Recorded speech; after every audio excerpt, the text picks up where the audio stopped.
নাইসার engagement থেকে শুরু করে, অর্থাৎ যারা এই নিয়োগ প্রক্রিয়াটি চালাবেন যে এজেন্সি, তার যে এনগেজমেন্ট থেকে শুরু করে after expiry of the panel appointment দেওয়া, ওএমআর শিটে ম্যানিপুলেশন করে অ্যাপয়েন্টমেন্ট দেওয়া, র্যাঙ্ক জাম্প করে অ্যাপয়েন্টমেন্ট দেওয়া, নন লিস্টেড ক্যান্ডিডেটদের অ্যাপয়েন্টমেন্ট দেওয়া থেকে শুরু করে মাল্টিফোল্ড দুর্নীতি।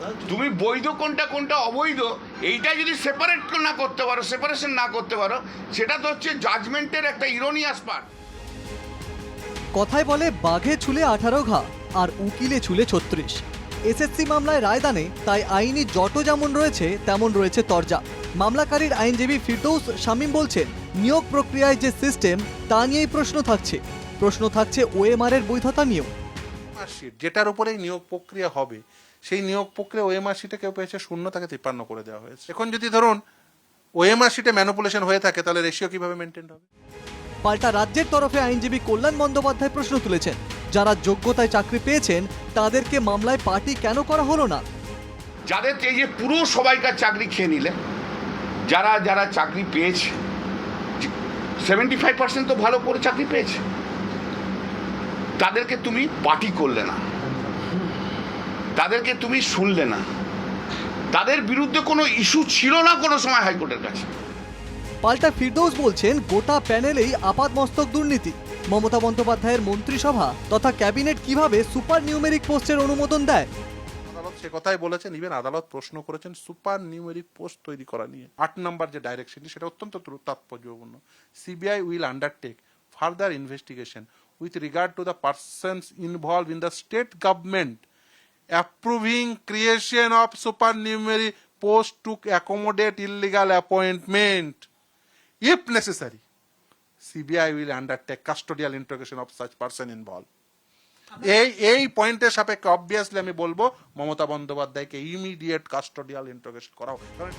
কিন্তু সুপার নিউমেরারি পোস্ট নিয়ে স্কুল সার্ভিস কমিশনের দাবি সবটাই পুনর্মূল্যায়ন করা হবে। যে প্রক্রিয়া তার থেকেই মানে পুনর্মূল্যায়ন করে করা, মানে নতুন অ্যাডভার্টাইজমেন্ট নয়। মানে ঠিক আছে, সেটা আমি দেখে নিয়ে বুঝে নিয়ে বলবো। তাহলে তা সেক্ষেত্রে ওএমআর আছে বলতে আমাদের কাছে সিবিআই যেটা দিয়েছেন সেটাই আছে। গোটা ক্যাবিনেটের জেলে থাকা উচিত বলছেন মামলাকারীর আইনজীবী ফিরদৌস শামীম। ক্যাবিনেটের একজনেরও এখনো পর্যন্ত মানে জেলের বাইরে থাকারই কথা না।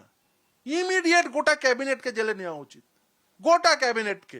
যে কেন, কার নির্দেশে তুমি সুপার নিউমেরি পোস্ট তৈরি করলে, কার নির্দেশে তুমি এই ইললিগাল অ্যাপয়েন্টমেন্ট বাঁচাতে চাইছিলে, কার ইন্টারেস্ট ছিল, কার ভেস্টেড ইন্টারেস্ট?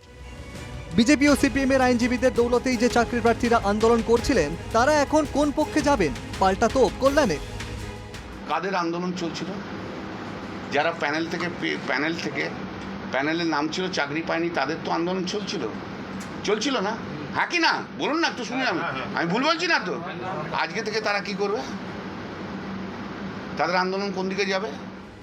সিবিআই এর তদন্ত পদ্ধতি নিয়ে প্রশ্ন তুলেছে কমিশন। কিন্তু আপাত দৃষ্টিতে মনে হচ্ছে যে খুবই কঠোর একটি রায়, যে যেহেতু 5000 জনের ব্যাপারে অভিযোগ আপাত দৃষ্টিতে যা জানতে পেরেছি সিবিআইয়ের রিপোর্ট থেকে এখনো, আর তার ভিত্তিতে যেহেতু 24,000 জনের পুরোপুরি নিয়োগ বাতিল হয়ে গেল, এর জন্য আমার মনে হয় যে আমাদের শীর্ষ আদালতের দ্বারস্থ হতেই হবে। মামলাকারীর আইনজীবী বলছেন, দুর্নীতির চক্রব্যূহ, সিবিআই এর হাতে সেই সমস্ত প্রমাণ রয়েছে। এই নিয়োগ প্রক্রিয়া চালাবেন সেই সংস্থার এনগেজমেন্টের ক্ষেত্রেই প্রশ্ন। আদালতের রায় নিয়ে প্রশ্ন তুলছেন রাজ্যের শিক্ষামন্ত্রী ব্রাত্য বসু। তাহলে যোগ্য লোকের চাকরি কি চলে যাবে? সেটা কি আমাদের সরকার হতে দিতে পারে? আমার উত্তর প্রাথমিকভাবে হচ্ছে না, পারে না।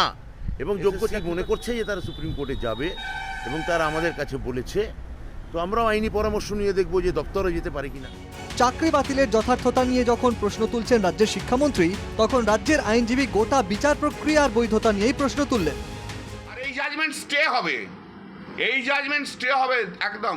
যে জজেরা জাজমেন্ট দিয়েছে তারা দেখবে এই জাজমেন্ট স্টে হচ্ছে, তাদের সহ্য করতে হবে। কিন্তু তুমি বৈধ কোনটা অবৈধ এইটা যদি সেপারেশন না করতে পারো সেটা তো হচ্ছে জাজমেন্টের একটা ইরোনিয়াস পার্ট।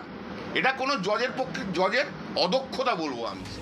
ডিভিশন বেঞ্চকে চ্যালেঞ্জ করে সুপ্রিম কোর্টে যাচ্ছে স্কুল সার্ভিস কমিশন। বেআইনিভাবে চাকরি প্রাপকদের বড় শর্ত দিয়েছে Kolkata high court. Bureau report, NKTV Bangla.